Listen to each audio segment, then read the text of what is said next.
Hello and welcome to our latest unboxing video. I'm here with two small boxes of adult books, and one of them, I think it's the second one, is gonna be like some summer travel type stuff.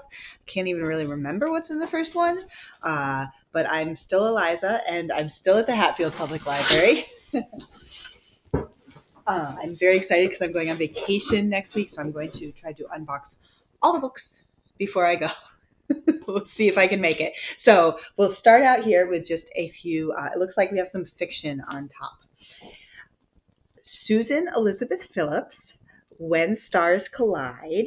Oh, look, there's an airplane, and she's looking so elegant with that headscarf. It says a Chicago Stars novel, so I think maybe it's part of a series. And she's just a really popular, like, romance author.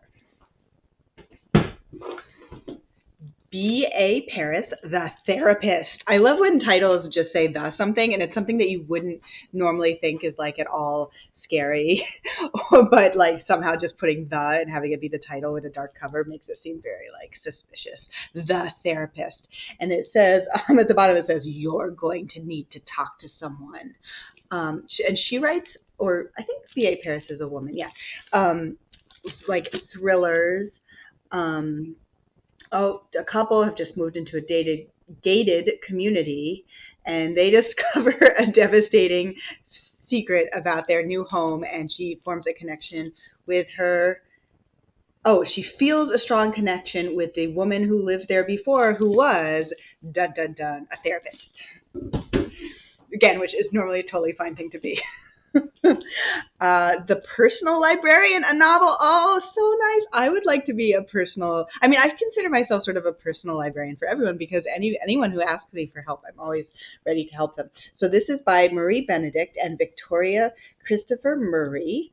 And it is about a woman who's hired by J.P. Morgan, a Black woman. Her name is Belle DaCosta Green, which is a wonderful name, and she is hired to curate J.P. Morgan's collection of rare manuscripts, books, and artwork. And she has a secret. Interesting. Everyone has secrets. Rock the Boat by Beck, Dorey-Stein. I'm not so familiar with this author. It's about a woman living in Manhattan whose life implodes, and she moves to Sea Point, a small town full of quirky locals, quaint bungalows, and beautiful beaches. That is such a such a classic premise for like a romantic comedy type setup. I'm guessing that there's going to be, there's a man there who has also returned home. I feel like you can probably get the sense, but that sounds like just like maybe a cute, fun novel for summer reading. A little bit of a different vibe. We have The Vixen by Francine Prose. It's kind of a cool cover. It's got this like rainbow thing going on, and then behind you can see a couple kissing. I have a feeling I remember what this book is about, and it's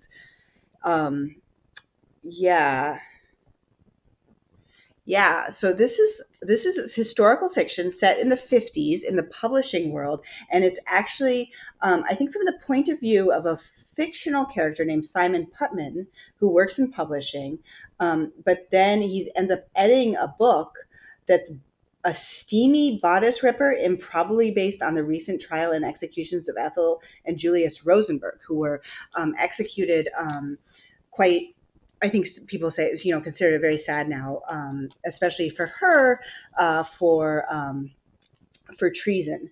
So, wow. I mean, that just seems like there's a lot going on, but that's quite a premise, because you definitely would not think of basing a bodice ripper on what happened to Ethel and Julius Rosenberg. The Paper Palace by Miranda Cowley Heller. Is it historical fiction?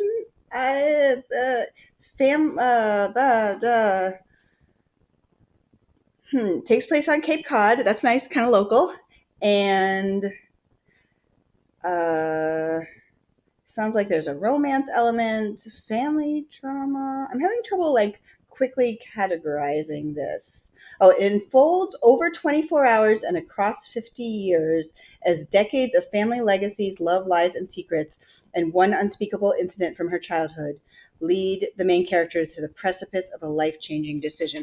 Okay, so it takes place over the course of 1 year, but is all about the romantic stuff and life stuff and family stuff that's happened over this woman's lifetime.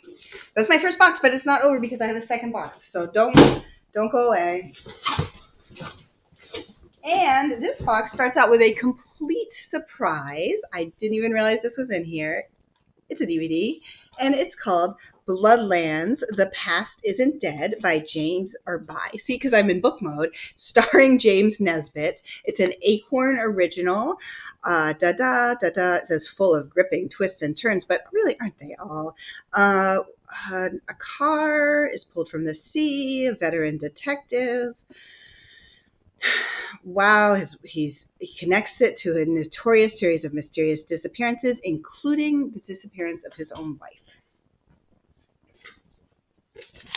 Okay, some for people who are looking to get out into the world, we have some travel type books. This one is called Nashville to New Orleans Road Trip. The road for the best Southern food and music along the Natchez Trace. I don't really know what that is. It might be a little early right now for heading down south, considering what the COVID numbers are doing. But definitely, this seems like a book that you might look at just to plan a future trip. Quiet Water, New York. This, I don't know, it just looks so nice. The Kayaker, and this is an AMC. AMC stands for Appalachian Mountain Club. It's a local outdoors organization, and I'm a member too. It's really great, and it's AMC's canoe and kayak guide to the state's best ponds, lakes, and easy rivers. So if you have a kayak, or if you're like, maybe I should get a kayak, Boston. That is a big city in our state, Massachusetts, and there's lots of stuff to do there, and there's a pretty picture on the cover. If you want to go farther afield, here's Arizona and the Grand Canyon. It says it includes a map, lots and lots of details. I would love to go out there. And again, if you're not quite ready to take a trip, trust me, I understand that, but definitely seems like a nice time to plan. And actually, this is sort of perfect because this one's scenic driving in New York. So you can go all over the place just driving and looking at beautiful things. It says includes the Adirondacks, the Catskills, and the Finger Lakes. Does it have pictures? Must have. Oh yeah, look, it has nice pictures of the places you can go. Here's another scenic driving, West Virginia, including Harper's Ferry, historic railroads, and waterfalls. I had never been to West Virginia, and then I went on a road trip actually with my mom when I was younger, and I was just stunned. I was stunned by how gorgeous it is. Oops, sorry, I'm not really showing you the picture. And we weren't looking at buildings. We were actually out in the mountains. But it was just way more dramatic and, yeah, stuff like that. Very fun. And U.S.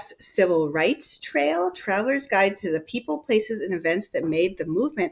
Oh, this is wonderful if you want a sort of historical element to your travels, to learn about stuff, and definitely learning about the civil rights movement is always great, especially since some of that history sort of got lost and people are trying to get it back into the forefront. Last book, one more, and it is called The Explorer's Guide to Charleston, Savannah, and the Coastal Islands. So the coastal South. Very pretty. I've also driven through there, and just when I was younger, and just remember it being very pretty, and everyone seemed very friendly. I don't know if summer is necessarily the best time to go. It might be better to pop down there in the winter when it's really cold up here. But again, you can just take the books home and browse through, and maybe come up with some daydream plans. That's my whole box. My second box is now also empty, but I will be back with more books soon. Bye.